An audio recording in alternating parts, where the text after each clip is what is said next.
ಎಲ್ಲರಿಗೂ ನಮಸ್ಕಾರ. ಅಡುಗೆ ವಿಚಾರ ಚಾನಲ್ಗೆ ಸ್ವಾಗತ. ಇವತ್ತು ನಾವು ಮೊಮೋಸು ಮತ್ತು ಚಟ್ನಿ ಅಥವಾ ತರಕಾರಿ ಮೋದಕ ಮತ್ತು ಚಟ್ನಿ ಹೆಂಗೆ ಮಾಡೋದು ಅಂತ ಹೇಳಿ ನೋಡುಂಬರ್ರಿ. ಇದು ಬೆಂಗಳೂರೊಳಗೆಲ್ಲ ಜಾಸ್ತಿ ಸಿಗ್ತೈತಿ ನೋಡಿರಿ. ಮೊದಲಿಗೆ ನಾನು ಕ್ಯಾಬೇಜ್ನ ಸಣ್ಣಗೆ ತುರಿದಿಟ್ಕೊಂಡೀನಿ ಮತ್ತು ಕ್ಯಾರೆಟ್ನು ತುರಿದೀನಿ. ಸಣ್ಣದಾಗಿ ಹೆಚ್ಚಿಟ್ಟಿರೋಂಥ ಉಳ್ಳಾಗಡ್ಡಿ ಹಾಕತ್ತೀನಿ. ಆಮೇಲೆ ಸ್ವಲ್ಪ ಕೊತ್ತಂಬರಿ ಹಾಕೀನಿ. ಆಮೇಲೆ ಪನ್ನೀರ್ ಸ್ವಲ್ಪ ಕಟ್ ಮಾಡಿ ಹಾಕೀನಿ. ಪನ್ನೀರ ಇದ್ರೆ ಹಾಕ್ರಿ, ಇಲ್ಲಕ್ಕಂದ್ರೆ ಏನು ಬೇಡ. ರುಚಿಗೆ ತಕ್ಕಷ್ಟು ಉಪ್ಪು ಮತ್ತು ಮೆಣಸಿನ ಪುಡಿನೂ ಸೇರಿಸ್ಕೊಳ್ರಿ. ಎಲ್ಲ ಆದಮೇಲೆ ಒಲೆ ಮೇಲೆ ಒಂದು ಪಾತ್ರೆ ಇಟ್ಟು ನೀರು ಬಿಸಿ ಮಾಡಕ್ಕೆ ಇಟ್ಬಿಡ್ರಿ. ಕಡಬ ಮಾಡಕ್ಕೆ ಅಥವಾ ಪೂರಿ ಮಾಡಕ್ಕೆ ಅದಕ್ಕೆ ಏನಿರ್ತೈತಲ್ಲ ಹಿಟ್ಟು, ಆ ಥರ ಹಿಟ್ಟು ಕಲಿಸ್ಕೊರಿ. ಮೈದಾ ಹಿಟ್ಟು ಮತ್ತು ಗೋಧಿ ಹಿಟ್ಟು ಕಲಿಸ್ಕೊಂಡಿನಿ ನಾನು. ನೀವು ಬೇಕಾದ್ರೆ ಮೈದಾ ಹಿಟ್ಟು ಕಲಿಸ್ಕೊರಿ, ಇಲ್ಲಾಂದ್ರೆ ಗೋಧಿ ಹಿಟ್ಟು ಕಲಿಸ್ಕೋಬೋದು. ಕಲಿಸ್ಕೊಂಡು ಪೂರಿಲ ಏನು ಲಟ್ಟಿಸ್ತೀವಲ್ಲ ಆ ಥರ ದುಂಡಗೆ ಲಟ್ಟಿಸಿ ಎಲ್ಲ ಎಲೆನೂ ಲಟ್ಟಿಸಿ ಅದಕ್ಕೆ ಇದೇನು ಕಲಸಿಟ್ಟಿರ್ತೀವಲ್ಲ ತರಕಾರಿನ ಎಣ್ಣೆ ಸೇರಿಸಿ ಎಲ್ಲನೂ ಅದನ್ನು ರೆಡಿ ಮಾಡ್ಕೊರಿ. ಅದನ್ನು ಅದ್ರೊಳಗೆ ಮೋದಕ ಹೆಂಗೆ ಸೂಸ್ಲಾ ತುಂಬ್ತಿಲ್ಲ ಆ ಥರ ತರಕಾರಿ ಎಲ್ಲ ಅದ್ರೊಳಗೆ ಹಾಕಿ ಮೋದಕ ಥರ ಏನು ಮಾಡಿರಿ, ಅದನ್ನ ರೌಂಡಿಗೆ ಕ್ಲೋಸ್ ಮಾಡಿರಿ.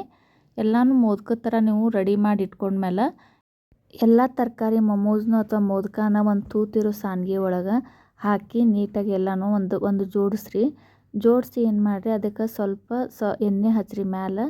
ಈ ರೀತಿ ಎಲ್ಲನೂ ಜೋಡಿಸಿ ಒಲೆ ಮೇಲೆ ಏನು ಮಾಡಿರಿ, ಒಂದು ಪಾತ್ರೆ ಇಟ್ಟು ನೀರು ಕುದಿಯಾಕೆ ಇಟ್ಟಿರಿ. ಮೊದಲು ನೀರು ಚೆನ್ನಾಗಿ ಕುದಿಯುವಾಗ ಏನು ಮಾಡಿರಿ, ಈ ಮೊಮೋಸ್ನ ಅಥವಾ ತರಕಾರಿ ಮೋದಕನ ನೀವೇನು ಮಾಡಿರಿ, ಒಲೆ ಮೇಲೆ ನೋಡಿರಿ ನೀರು ಕುದಿಯಾಕತ್ತೈತಿ, ಅದ್ರ ಮೇಲಿಟ್ಟು ಹಬೆ ಅಥವಾ ಉಗ್ಗಾದ ಮೇಲೆ ಅದನ್ನ 20 ನಿಮಿಷ ನೀಟಾಗಿ ಬೇಯಿಸ್ರಿ. ನೀಟಾಗಿ ಅಂದರೆ ಸಣ್ಣ ಉರಿ ಒಳಗೆ ಬೇಯಿಸಿದ್ರೆ ಉಗ್ಗಾದ ಮೇಲೆ ಚೆನ್ನಾಗಿ ಬೆಂದ್ರೆ ಏನಾಗುತ್ತೆ, ನಿಮ್ಮ ತರಕಾರಿ ಮೋದಕ ಅಥವಾ ಮೊಮೋಸ ತಿನ್ನಕ್ಕೆ ರೆಡಿ ಆಗುತ್ತೆ.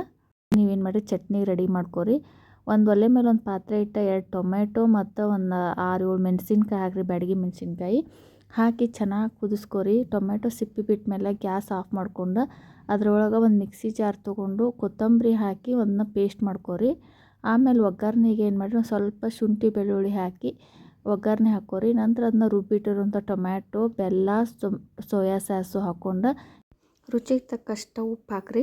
ಎಲ್ಲ ಮಿಕ್ಸ್ ಮಾಡಿರಿ. ಸೋಯಾ ಸಾಸ ಇದ್ರೆ ಹಾಕೋರಿ, ಇಲ್ಲಕ್ಕಂದ್ರೆ ನಡಿತೈತಿ. ಚಟ್ನಿ ರೆಡಿ ಮಾಡ್ಕೊರಿ. ಎಲ್ಲ ಚಟ್ನಿ ಚೆಂದಾಗಿ ಕುದ್ಮೇಲೆ ನೀವೇನು ಮಾಡಿರಿ, ಸ್ಟವ್ ಆಫ್ ಮಾಡಿ ಕೆಳಗೆ ಇಳ್ಕೊರಿ. ನೋಡಿರಿ, ಈ ರೀತಿಯಾಗಿ ತರಕಾರಿ ಅಥವಾ ಮೊಮೋಸ್ ನಿಮ್ಗೆ ರೆಡಿ ಆಕೈತಿ. ನೀವು ತರಕಾರಿ ಏನಿರ್ತೈತಲ್ಲ ಅದೆಲ್ಲ ತರಕಾರಿ ಹಾಕಿಬಿಟ್ಟು ಮಾಡ್ಕೋಬೋದು. ನಾನು ಇಲ್ಲಿ ಬರೀ ಕ್ಯಾರೆಟು ಮತ್ತು ಕ್ಯಾಬೇಜು ಸ್ವಲ್ಪ ಪನ್ನೀರ್ ಹಾಕೀನಿ.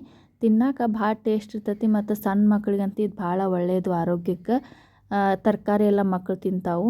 ಒಂದ್ಸರಿ ಈ ಥರ ಟ್ರೈ ಮಾಡ್ತೀನಿ ನೋಡಿರಿ, ಭಾಳ ಟೇಸ್ಟ್ ಇರ್ತೈತಿ. ಯಾರಿಗೆಲ್ಲ ಈ ವಿಡಿಯೋ ಇಷ್ಟ ಆಗೈತಲ್ಲ ಲೈಕ್ ಮಾಡಿರಿ, ಶೇರ್ ಮಾಡಿರಿ ಮತ್ತು ನನ್ನ ಚಾನಲ್ನ ಸಬ್ಸ್ಕ್ರೈಬ್ ಮಾಡಿರಿ. ಧನ್ಯವಾದಗಳು.